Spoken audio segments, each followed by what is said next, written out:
Gabaldon buildings were originally designed as emergency housing for teachers in the Philippines. They were constructed in the early 1900s during the American colonial period to address the shortage of suitable housing for teachers in rural areas. Many of these buildings have been repurposed over time for a variety of purposes, including schools, government offices, and community centers. Many of these Gabaldon school buildings have fallen into disrepair and are now considered ruins.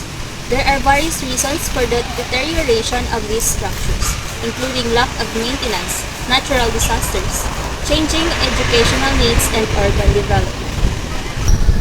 Gabaldon Building is a type of school building that designed by American architect William E. Parson.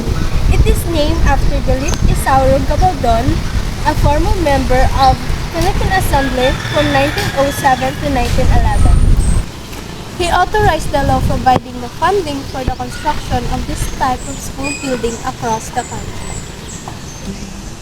Gabaldon Ruin in Allen, Northern Samar is an old school building that was constructed on the top of the hill facing the town-famous seaport. As for the House of Bill number 139 order, it stated there that seek to rehabilitate and repair the Gabaldon School, houses, and other heritage school buildings across the country. The Gabaldon schoolhouses are made of Philippine hardwood, masonry, and reinforced concrete. Its arrangement of large capital windows open outward from the bottom up, and its doors and transoms with traceries or cutouts, or efifong calado, allow for air circulation. In addition, with high ceilings and wide roof overhangs ensure maximum ventilation, natural light, and efficient acoustics. The distinct features of the Gabaldon schoolhouses include the following: one or two-story structure, especially for a single-story schoolhouse.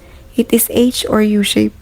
Elevated ground floor with wooden flooring made of tongue and groove wood planks. Rooms have two swing outdoors and large awning windows with capiz shell panels and wooden frames. A corridor connects classrooms, corrugated iron roofing, and a central porch and wide stairs for a single-story schoolhouse and identical sides. Sa ito ng panahon sa mga Amerikano. Tapos din sa sa'yo lang siya sa mga ginhimo mga Gabaldon buildings all over the Philippines. So, ang significance na niya ay parang sa naruba siya, sa karuba niya, naging mayadan ba ba niya yung tsura. Nakakanta naman na ang po. Huwag man niya yung tsura sa Gabaldon buildings. Yes. Pictures.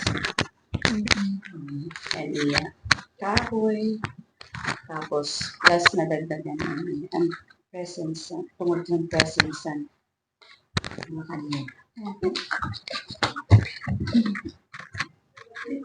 Ang Gabaldon ruins na to, ginihimo yun siya nga labot sa tarambayan. Ginkakada yun siya for photo shoots, picture taking. Talagang ko kamo copy, anong hali, ang gin-receive is NCCA, National Commission on Culture and Arts. Wait lang. May questions po kami. Sige. Ano yung question? About po sa Gabaldon ruins kay sa other group po, Tiraan Canon Relics. So, sa Gabaldon Relics, Gabaldon ruin po, na protected site, meron po bang batas sa inyong lokalidad para po ma-secure ang history po ng site? May no? May batas po na nagpo-protect sa Gabaldon ruins. Actually, parang agreement la with the school. Kay actually, Gabaldon ruins, diri na yun sa sakop san LGU, under yun siya sa DepEd. So, anything nga kuan mo about sa Gabaldon, kinahanglan mo mag-ask permission sa DepEd. So, sa DepEd talaga yun siya. Okay, ang Gabaldon building, ay no, sorry. Ano yun? Ang Gabaldon building is under San Depte. So parang gina-adapt la yun siya sa LGU para siya maprotektaran in case on Ano po itong siyasad to, ma'am, na Gabaldon? school. School. Building, school building. Saan to po na Sa mga panahon. Parang sulad sa ninyo yung tsura. Paano po nagkamayda na? Parang sulad sa ninyo. So, naimod man na niyo niyan kung ano niya hitsura. Diba? Puro nala siya mga poste. Mga ruins na talaga siya. Check ko lang kung ano ini nga tuig para mahagad ko sa iyo ang latest.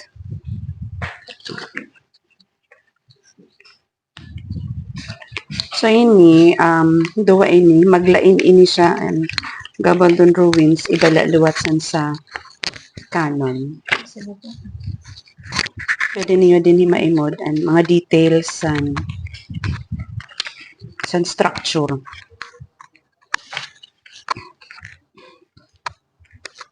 How did man nga tanan na information ani pero at least kahit paano mayon ka mo idea.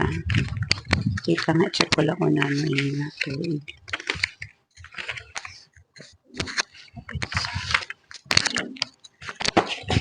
Nagsasubmit kasi kami sa ALG, yan sa DOT. Parang feeling ko din rin mga latest.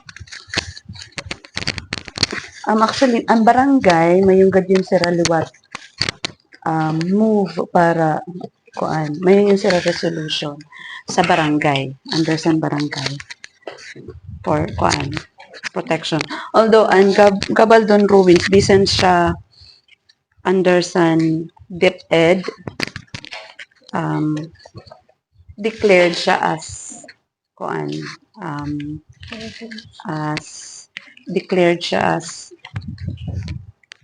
official nga tourist destination sa Nalen.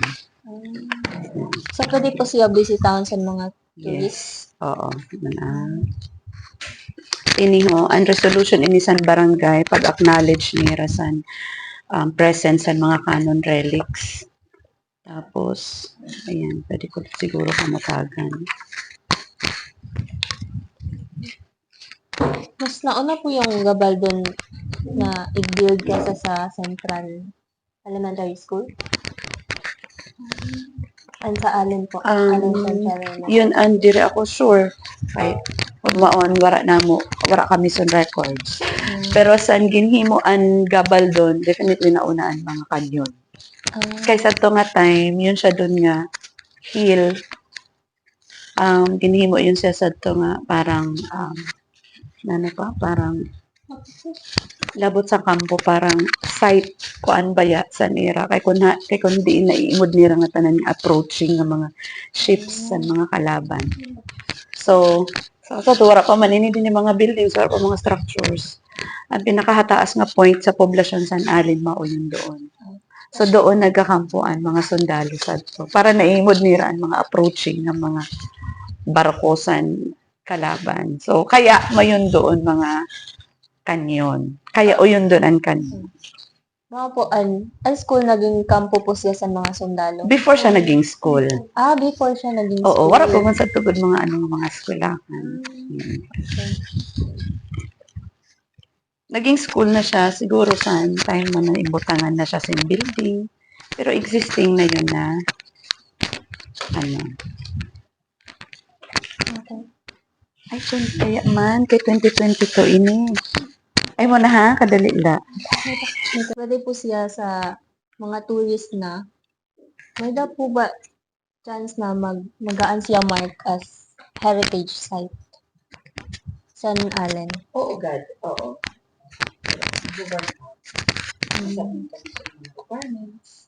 Ang process po. Mag-process.